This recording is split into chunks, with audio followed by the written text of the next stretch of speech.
네, 새해 대선 여론조사 한번 살펴보겠습니다. 먼저 전화 면접은 이재명 민주당 후보가 확실한 우위를 점한 모습인데요. 자, 중앙일보 조사를 보면요. 한 달 전 윤 후보가 2%포인트 이상 앞섰지만 이번엔 이 후보에게 10%포인트 가깝게 뒤처졌습니다. 이 후보가 소폭 오른 데 비해서 윤 후보는 크게 떨어진 건데요. 동아일보 조사에서는요, 이 후보가 39.9%로 조금 오른 반면에 윤 후보는 떨어진 모습입니다. 이번엔 자동응답 방식 조사도 한번 살펴볼까요? 대개 자동응답 방식은 전화 면접에 비해서 보수층의 지지율이 좀 더 높게 나오곤 했었습니다. 하지만 오늘 발표된 리얼미터 조사를 보면 두 후보가 접전을 벌이고 있지만 추세로만 따지면 이 후보의 지지율은 소폭 오른 반면 윤 후보의 지지율은 7%포인트 이상 크게 떨어진 것으로 나타났습니다.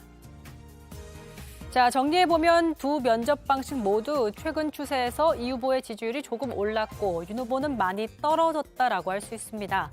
대선까지 65일, 앞으로 또 어떤 변수들로 지지율이 변할지 지켜봐야겠습니다. 예, 두 번째 주제는 D-65일 역전 가능성. 이제 여론조사를 강정 아나운서가 쭉 소개를 했는데요. 하나하나 짚어보도록 하겠습니다. 일단 65일, 두 달, 길면 길고 짧다면 짧은데 윤석열 후보가 역전이 가능할까요? 물론 역전이란 건 지금은 지고 있다라는 대다수의 예. 여론조사에서. 그러니까 사실 뭐 시청자 여러분도 다 보셨겠지만 불과 한 2주 전까지만 해도 또 윤석열 후보가 앞서갔던 게 있었거든요. 그리고 또 11월 5일 이후에 그 후보로 선출된 다음에는 컨벤션 효과도 있고 그래서 거의 10% 이상 격차로 또 이재명 후보를 앞섰던 게 있어서 정치라는 것은 몇 번씩 이렇게 울렁거립니다. 출렁거립니다. 그래서 지금의 국면에서는 윤석열 후보의 지지율이 빠지는 추세인 건 분명하고요.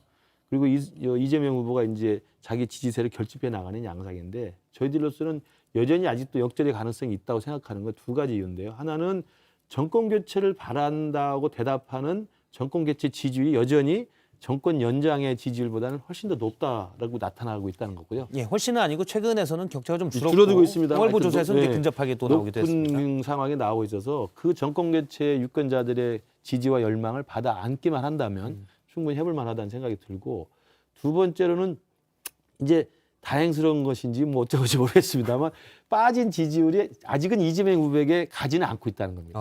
그 빠진 지지율이 일정 부분은 안철수 후보에게 가서 있는 상황이 있고 또 하나는 이제 부동층이나 이제 그 관망층으로 지금 나가 있는 상황이어서 여전히 다시 우리가 열심히 하고 다시 또 허리띠를 졸라매고 또 신발끈을 매고 열심히 한다면 다시 나가 있는 지지를 일시 철회한 그분들을 다시 모셔올 수 있는 가능성도 남아있다. 저는 그런 면에서 이번에 선대위 재편을 계기로 해서 선대위 재편이 내일 이후에 어떤 식으로 될지 모르겠습니다만 새롭게 출발해서 다시 다잡는다고 한다면 충분히 이길 수 있지 않나 생각합니다. 저희가 걱정하는 부분이 바로 이런 부분. 예. 우리 교수님 말씀대로 교수님까지 하시네. 아니 전 교수님이 방송에서 사실 이거 안 돼요. 다 끝났어요. 이래야 좀 재밌는데 글쎄 말입니다. 전 교수님이 너무 겸손하셔가지고 아니. 우리도 좀 걱정하고 있어요. 이래버리니. 아니 교수님께서 조금 전에 말씀하신 저 두 가지 때문에 저희가 상당히 이제 걱정을 하고 있고 이게 마음을 놓지를 못하는 것이죠. 이거 다 걱정 안 하고 혹시 전재수 의원님만 걱정하고 있는 거 아니에요, 혹시? 아닙니다. 그렇지 않습니다. 이재명 후보도 막 걱정하고 이재명 그래요? 후보도 그러잖아요. 1월 1일, 2일 부산으로 오셨거든요. 제가 이야기를 들어보니까 그 다 언론에 하는 이야기 그대로입니다. 이재명 후보가 잘해서 올라간 것이 아니고 윤석열 후보가 너무 못하니까 이게 자질 능력이 너무 이게 평가를 제대로 못 받으니까 이제 빠진 측면이 이제 많은 것이죠. 그렇기 때문에 지금 이제 그 이재명 후보 입장에서는 또는 선거대책위원회 입장에서는 민주당 입장에서는 안심할 단계가 절대 아니다. 이렇게 이제 생각을 하고 있고 안심할 단계가 되면 어떤 단계냐면 이게 지금 이제 추세로 만들어지는 단계. 그걸 저희들은 한 1월 중순 중후반으로 보고 있거든요. 그 사이에 이제 공약 발표들이 많이 예상이 되어 있습니다. 그런 것들을 통해 가지고 정말로 이재명 후보가 공약을 통해서 또는 국가 경영 능력에 대한 검증을 통해 가지고 확실하게 자리매김하기 전까지는 저희들도 안심하기 이르다 이렇게 보고 있습니다. 지금 뭐 말씀하신 내용을 사실 저희도 준비를 했는데 앞서 이제 강정 아나운서가 여론조사를 소개를 했었는데요. 중앙일보가 이제 오늘 발표된 여론조사입니다. 중앙일보 조사에서도 지금 뭐 39.4%로 40%를 못 넘었습니다. 그러니까 윤석열 후보는 좀 많이 떨어졌지만 이재명 후보의 상승폭은 좀 제한됐고요. 동아일보 조사에서도 뭐 39.9%로 역시 조금씩만 올라가고 있지 40%를 넘지는 못하고 있습니다. 그래서 어느 정도 박스권이다는 표현을 많이 쓰고 예. 한계가 있다는 표현을 쓰는데 뭐 오마이뉴스 여기까지가 이제 그 면접조사 결과고요. 자동응답 조사인 오마이뉴스 리얼미터 조사에서도 40.9%인데 보통 이제 자동응답 같은 경우는 보수층의 지지율이 좀 높게 나오는 것으로 보였습니다. 앞서 이제 말씀하신 전재순이 말씀하신 내용을 이재명 후보도 지난해 말에 얘기를 했었는데요. 역시 바로 들어보겠습니다. 하게 개선되는 추세이고 실제로는 골든 크로스라기보다는 데드 크로스라고 판단이 됩니다. 상대 후보 진영의 여론 지지가 떨어지면서 생긴 현상이지 저희가 확고하게 개선됐다고 보이지 않기 때문에 언제든지 이게 복구될 수 있고. 예, 이재명 후보도 상당히 끝까지 마음을 놓을 수 없다. 뭐 이런 분위기군요. 그러니까 이제 이런 것이죠. 그러니까 윤석열 후보가 이게 조금 이게 기울기가 급격한 우하향 곡선이거든요. 예. 그러면은 비례해가지고 이재명 후보도 좀 급격한 기울기를 가진 우상향 곡선으로 나타나야 되는데 이제 그렇지가 않은 것이죠. 아주 완만한 이제 상승 곡선이죠.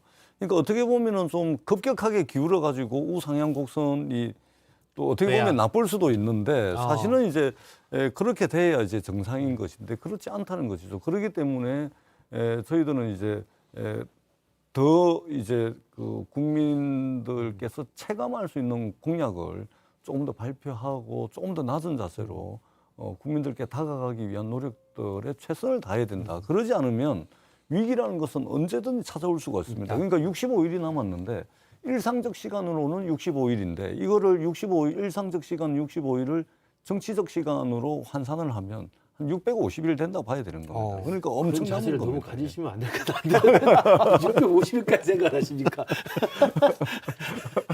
이게 참 여기는 엄청나게 지금 긴장하고 있는데 국민의힘은 그렇게 저희들이 이제 지금은 이길 수 있다라는 저는 확신과 자신감을 회복하는 게 좀 필요하다고 보고요. 다시 말씀드린 것처럼 민주당이 저렇게 참 낮은 자세 하는 건 뭐 보기 좋습니다. 그런데 저희들도 이제 더 중요한 건 이제 다시 또 그 심기일전해서 일사불란하게 이길 수 있다는 자신감을 회복해야 되는데 우리는 생각할 수 있는 게 그겁니다. 아까 말씀드린 것지만 많이 최근 2주 동안 빠진 게 보면 TK에서 상당히 빠졌고요. 부울경에서 상당히 빠졌어요. 부울경에 특히 이제 이재명 후보가 거의 많이 올라와 있고요. 그리고 충청도에서 빠졌어요. 그러니까 지역적으로 본래 윤석열 후보의 지지세가 강했던 텃밭에서 빠진 게 있습니다. 그러면 이분들이 근데 사실은 그냥 빠져 있는 상태지 결국은 윤석열 후보라는 정권 교체의 큰 흐름에는 동의를 할 분들이 좀 약간 나와 있는 상황이라는 것이고요. 예. 빠져 있는 게 또 연령별로 2030이 많이 빠져 있습니다. 과거에는 2030 특히 20대 같은 경우는 윤석열 후보의 지지율이 상당히 높았는데 이게 많이 빠져 있거든요. 근데 이게 또 이재명 후보한테 그렇게 급격하게 가지는 않습니다. 예. 그분들도 관망을 하고 있다는 생각이 들고 중도층이 또 이제 빠져 있는 추세인데 중도층도 이 중도층이라는 분이 저희들이 볼 때는 가장 이제 이 대선의 승패를 가늠할 수 있는 관건인데 과거에 박근혜 대통령 찍었던 분들이고 또 문재인 대통령을 찍었던 분들이고 지금 이제 2022년에 선택을 지금 앞두고 있는 분들이어서 예. 이분들이 이재명 후보를 찍을 것인가 윤석열 후보를 찍을 것인가 여전히 저는 지금 아직까지는 마음을 아직 못 정할 수 있다고 생각합니다. 그래서 부울경 TK 지금 뭐 충청권, 말씀하신 내용 중도층의 예, 지지율이 지금 나오고 그렇습니다. 있습니다. 그래서 중도층 그다음에 20대 젊은 분들 청년층들이 빠진 건 저희들한테 뼈아픈 대목입니다만 아직까지는 정권 교체라는 큰 흐름 속에서 관망하고 민주당으로 마음을 주지는 않고 있다. 그래서 저희들이 좀 열심히 더 해야 되겠다 이런 생각을 합니다. 우리 교수님 말씀에 한 말씀만 예. 좀 찬물을 끼얹는 발언일 수도 있을 텐데요. 그러니까 민주당이 위기에 처했을 때는 사실은 이제 이재명 후보가 가지고 있는 어떤 정치적 리더십, 정치적 역량 또는 정책적인 컨텐츠를 가지고서 돌파를 해낸 겁니다. 예. 가만 보시면 그래요. 예. 근데 과연 윤석열 후보에게 어떤 정치적 리더십이라든지 정치 역량이라든지 또는 정책적인 어떤 컨텐츠 또는 정책 아젠다를 설정을 하고 그리고 그것을 밀고 나가는 그런 실력과 능력이 과연 있냐라고 했을 때는 이 위기를 과연 우리 교수님 바람처럼 그렇게 되겠느냐라는 이제 의구심이 있는 것이죠. 왜냐하면 정치인이라는 것은 언제든지 위기는 옵니다. 위기가 왔을 때 어떤 리더십과 어떤 정책적 컨텐츠를 가지고서 바닥을 치고 반등을 하느냐, 이것은 전적으로 그 후보 개인에게 달린 개인의 말씀은 역량과 이제 실력이거든요. 사실 윤석열 후보가 그런 측면에서 애공체라기보다는 굉장히 의아스럽다는 이른바 거죠. 반문 정서를 등에 업은 반사체했기 때문에 회복력이 더딜 수 있지 않겠냐라는 얘기거든요. 그러니까 우리가 이제 죄송합니다, 교수님.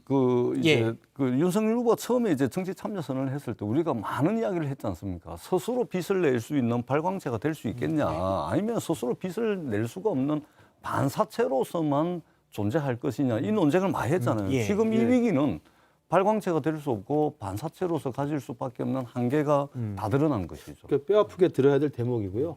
그래서 이제 정책에 대한 능력, 그리고 비전, 그리고 지금까지 윤석열 후보가 받아왔던 지지의 대부분은 이제 문재인 정권을 더 이상 계속할 수는 없다라고 하는 이제 정권 교체에 대한 열의였는데요.